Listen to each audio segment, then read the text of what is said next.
I'm on my way. We'll be done Friday. We guarantee everything. Have you heard that before? Hey everyone, it's Adam Helfman. Thanks for tuning into the podcast. Today I'm going to tell you about all the contractor lies. So you finally get ready to start your project. You hired your contractor. You're all excited. It's like the honeymoon phase, right? He calls you up and says, we're going to be starting next week. You're like, awesome. Friday comes around, Saturday, Sunday, Monday morning. You're all excited. You went up and got out early, went to the donut place, got a dozen donuts. You're at the job site. You're all excited. The workers are coming. Looking at your clock.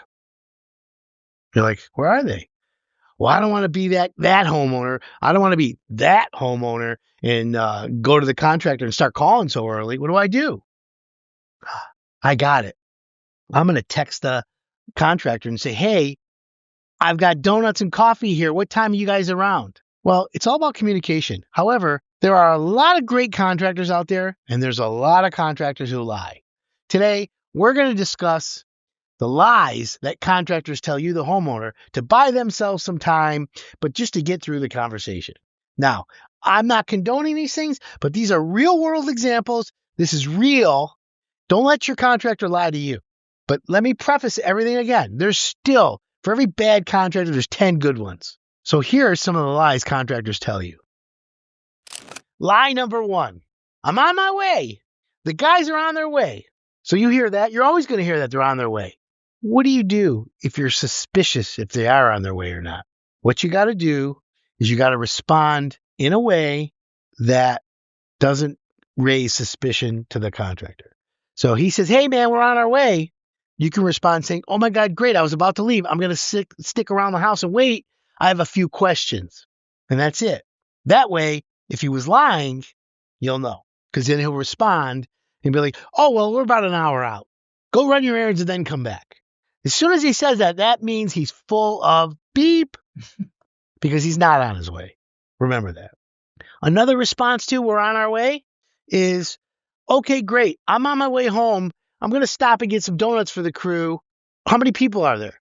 What do you like? What's your favorite? See what they say. Okay. Now, another version of the we're on our way lie is my guys are making a stop at the supply house. Then they're coming right to your place. Okay. What does that really mean? We're making a stop at the supply house and then we're coming to your place. Let's say it's 12 o'clock. Okay, lunchtime. They're on their way to the supply house. First of all, what's supply house? Plumbing? Home Depot? Lowe's? Menards? Which one? One of the suppliers? And then, when you send a worker to a supply house, it's always an hour, no matter what. The minute they pull into that parking lot to the minute they leave that parking lot, it's 1 hour. Now, travel time to your house, travel time back, that doesn't include that. But what are they doing and what are they getting? Are they really stopping there? You can't be judge and jury. You can't be prosecution and defense every time they tell you that. So you got to have some sort of leeway with the contractor. However, when he says we're on our way, you might want to know why or when. Now, back it all the way up. If you want to learn about questions to ask contractors before you hire them, this is one of those topics that you're allowed to ask because you haven't hired him yet. He needs to earn your business. So in the original interview with the contractor before you hire him, you can say to him, hey, Mr. Contractor, when you say you're on your way to my job, and I'm curious as to what that means, does it offend you if I ask you, you're on your way? That's great. Where are you coming from or how long till you're here? Is that a problem, Mr. Contractor? Now, some contractors are going to look at you and be like, you can ask me anything you want. I'll be honest with you always. Okay, good. And then there'll be other contractors who, why do you even care what time I'm there? If I'm on my way to your job, that means I'm on my way to your job. And then you can say to that, you know what, Mr. Contractor, you're right. However, in the past, I've heard about contractors saying this and then they don't show up. So if this happens in our case and you tell me you're on your way, but then you don't show up, do I have your permission to question you on that? It's all about communication. And sometimes it's a harsh reality. Sometimes these are uncomfortable. However, if you're going to hire a contractor for a roof, a bathroom, a kitchen, a room addition, think about it. The average bathroom is $15,000, $20,000. A roof today is $20,000. That's your hard-earned money. You have every right to ask, where are you? When are you going to be here? What are you doing today?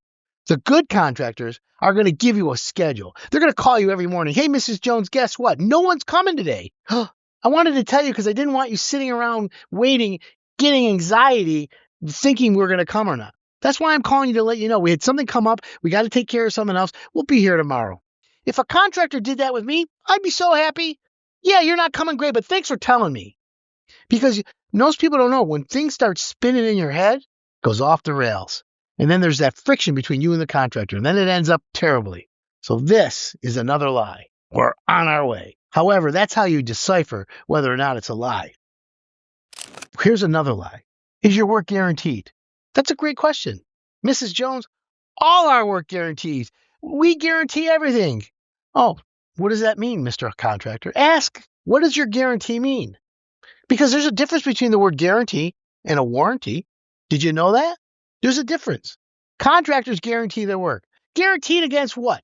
I had a contractor for years that told me he guaranteed his concrete against theft and fire. I never thought it through. I'm like, wow, a double guarantee. Then I thought about it. Who's going to steal concrete? And concrete doesn't burn. What was I thinking? What do you guarantee your concrete against, Mr. Contractor? Well, there's a guarantee that all concrete cracks. Not against cracking. I guarantee you that the product I use is installed in a professional manner, should last you a long time. If it doesn't, there's got to be something wrong. It's either the installation or the mix, one or the other. 98% of the time, it's the installation. It wasn't thick enough, it wasn't deep enough, it was too wet, too much moisture, whatever it was. But you got to have that. Now, contractors have it on their business card. All work guaranteed. Against what? What are you guaranteeing? Satisfaction guaranteed. What does that mean? There are homeowners that can never be satisfied, right? Communication is what negates the lies. That's why it's important to communicate with your contractor. Because when he tells you all work is guaranteed, I guarantee your satisfaction, guarantee this, I guarantee I'll be there tomorrow. Okay, thank you, sir. Now, it's always good to get everything in text or in email or in writing. Because from the day he says he guarantees it to the day you're in court with him could be 3, 6, 9, 12 months later. I never said that. I never guaranteed that. What are you talking about? What do you mean? That's the problem. Another lie contractors say. I never said that. That's an issue. It becomes a big issue in home improvement. That's why homeowners don't like contractors. Now remember, let me rephrase this. A lot of contractors are great, but it's the one contractor that ruins it for a lot of them. So let's delve into more lies that contractors tell homeowners. Here's a one. I tell homeowners to meet contractors every other week on the job if it's a long-term contract. And I say to them, in those meetings, you're going to discuss what went on the week before, what's going on this week, and what's going on next week. If your contractor is not taking notes, if he's not recording it or paying attention, you got to remember it's not good because he's not your only job. You've got multiple jobs. It's hard to juggle that much stuff going on, especially one project is hundreds and hundreds of items. It's coordinating the trades, it's coordinating the material, it's satisfying the homeowner, it's paying your bills. It's a lot of things in a lot of moving parts. But if the contractor says to you, we don't need to put it in writing, I remember everything. Red flag, timeout, no, stop.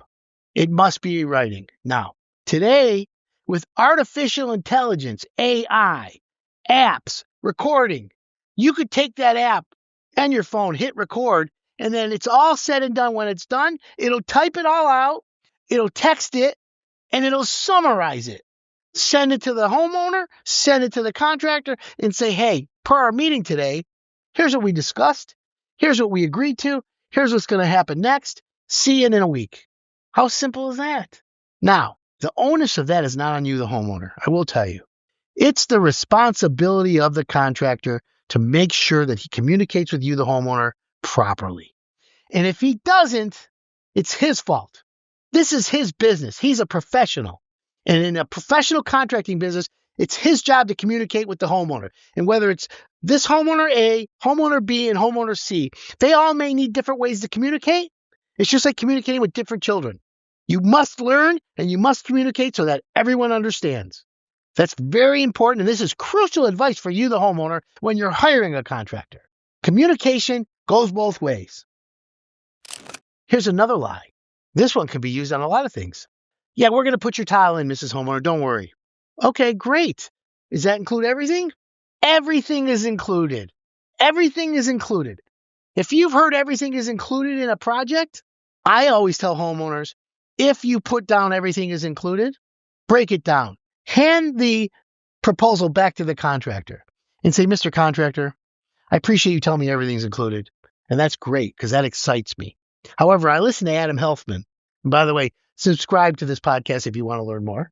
Mr. Contractor, I listen to Adam Helfman. He told me to get everything in writing, and you said everything's included. Here's the proposal back. Can you please write down now everything not included? Now, why would I say that? Why would you as a homeowner tell the contractor that when he said everything's included? Because that's a lie. Not everything's included. And when you tell him to write down everything not included, you'll watch. He'll turn his head like a dog and he'll say, oh yeah, if there's rotted wood behind that tile, it's not included, replace it. Oh, you wanted epoxy grout. Well, that's extra. Oh, you have a design in your tile? Well, that's more labor. That'll be more. Oh, so everything's not included. You see, my friends, it's all about structured communication with your contractor. That'll erase those lies. Sometimes a contractor won't tell the truth because he doesn't know he's not telling the truth. He thinks, here it is, it's all there. And then when he sees how much it's costing him, he stops. Oh, no. Mrs. Jones, it's more money to do this. You want that? I didn't know you picked out the $1,000 gold flake tile that I can't cut. I need a special blade. Really? A pro should know better. That's why these lies are important for you to know before you start, before you hire a contractor. In fact, you can invite your contractor to watch this podcast. What's the worst that happens? You can always blame me. Mr. Contractor, Adam Helfman, I didn't come up with this. It was him. Yell at him. Okay, come on. I've only been doing this my whole life. I'm trying to help you. My experience is helping you, the homeowner, make a great decision to find a contractor so you don't get burned. Or reduce your risk, reduce your liability, reduce the headaches. Hire It Done is hassle-free home improvement. That's the goal. It's pretty simple. Here's a great one. Contractors who do kitchens and baths. Contractors do everything, right? A lot of contractors do multiple things, but typically in a kitchen, the length of time that a kitchen takes is usually when you order the cabinets. And a lot of times contractors will get that deposit when you sign the contract. Then they'll demo the kitchen right away for the demolition payment. And then you're like, where are the cabinets? When are they coming? Oh, we ordered them last week. You ordered the cabinets last week? Okay. 4, 5, 6, 8 weeks later. Where are the cabinets? I don't know. We ordered them a while ago. Take note, because the day those cabinets are ordered is an important date. Now, how do you ask the contractor, hey, Mr. Contractor, did you really order the cabinets when you said? Is there a way to prove that? It's hard. It puts you in an uncomfortable position. That's why I always say one of your payments for a project on a kitchen is upon ordering of cabinets. You write that check to the contractor when the cabinets are ordered. And you say, well, I have the check, Mr. Contractor. Show me that they're ordered. Or in the beginning, say, hey, I want to write the check to the cabinet company. I want to pay for the cabinets. I don't care what you wrote, how much they are.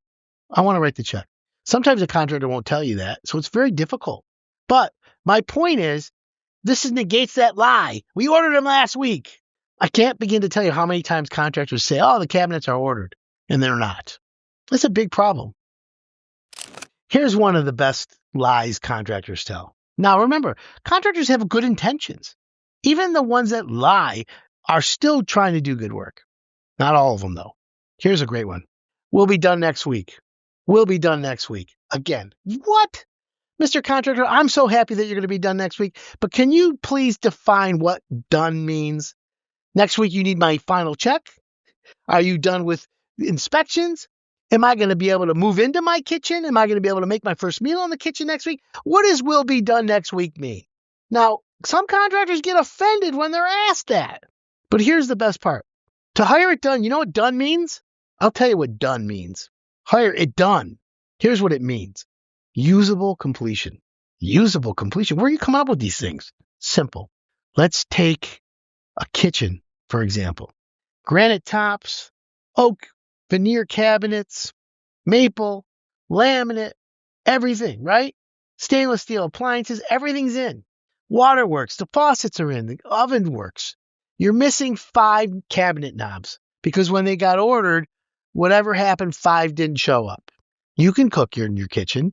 You can put your plates on the counters, in the cabinets, right? Essentially, your kitchen is done.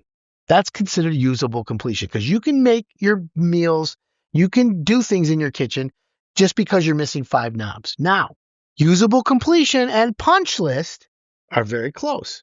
Punch list is the 5 knobs, is adjusting the cabinets, is the water pressure, things like that. But keyword, usable completion. The job will be done next week. Think about it. Use that as a bathroom. What is done? You got to define that. Homeowners need to know. Contractors will say, oh, well, it's done when they think it's done. Not everyone has the same definition. That's why communication is so important. And again, I'm going to put the onus of completion on the contractor. So, with that being said, you tell the contractor when that payment schedule for that job is put together, usable completion is the last payment unless you have a big punch list and you want to hold money back for the punch list. Because by the time you get to usable completion, you either never want to see your contractor again, or you're like, okay, I like this guy. He's got some quirks, but he meant well and the job looks really good and he follows through or whatever it is. It's that end. It's super critical. But the right contractor should navigate that whole process for you and make you feel comfortable and not feel that pressure of that frictious relationship with a contractor. It shouldn't have to be that way, friends. Hassle-free home improvement starts with proper communication, and you can't have that when the contractor lies. Here's an excuse that it's really tough to put some value to lay claim if it's real, but I will tell you, it is the number one excuse of the last 5 years. And I may be walking on eggshells, I may be disturbing a few people or not, but I'm going to call it out right now. It's the COVID excuse. What do I mean by that? COVID was terrible. We all agree. I mean, we got locked in our homes. In fact, COVID was probably the best thing that happened to home improvement in the last decade. But what is the COVID excuse? Where are you, Mr. Contractor? Where are you? Oh, Mrs. Jones, I'm really sorry. My worker didn't show up today and I didn't know what was wrong with him. And then I called him and he said he was at somebody's house who called him and they had COVID. And we didn't want to come over because we didn't want to maybe give you COVID. Oh, I'm glad you didn't come. It's a bullshit. Okay. If they did, they would have called. Remember, the contractor who calls you and says, hey, Mrs. Jones, we're not coming today. We had planned on coming. However, my plumber who's supposed to put in the final faucets for you, his kid has COVID. His wife has COVID. He was at a homeowner's house who has COVID. The last thing we want to do irresponsibly is come to your house knowing that we may have crossed paths with someone with COVID. In that case, that's a great excuse. Is it real or not? I don't have a crystal ball, so I can't tell you if he was lying. However, if I had hair on my neck, it'd be standing up because I am sure the majority of the time it wasn't real. Now, we have to take those types of situations and you have to take them very seriously. It's no joke. So even though I'm calling it out as the number one used excuse for not showing up on projects in the last 5 years, it's still a legitimate one. It's like one apple spoils the bunch. Here it is. One guy really was with COVID and he did the right thing by not showing up. But then that got used 500 more times, 5,000 more times. Every job's had it. In fact, if you're a contractor, I guarantee you've heard that excuse. Where were you today? Oh, man, I didn't show up. I had a fever. I had a headache. Thought maybe I had COVID. Couldn't get in for a test. Okay. Really? Well, that's one of those eggshells you got to walk on and you got to be very careful. So these are the excuses and these are the lies contractors tell, my friends. I've been in home improvement over 3 decades. All I want to do is help homeowners make decisions on hiring the best contractors, keeping their finger on the pulse of what's going on in the industry, and teaching you the best practices. So for that being said, please, if you like this, subscribe, comment, share this with your friends. And if you're going to hire a contractor, show them this. I'm available for comment. I'm available to help you. It's what I do. That's why Hire It Done exists. Thank you for tuning in, and we'll see you next time.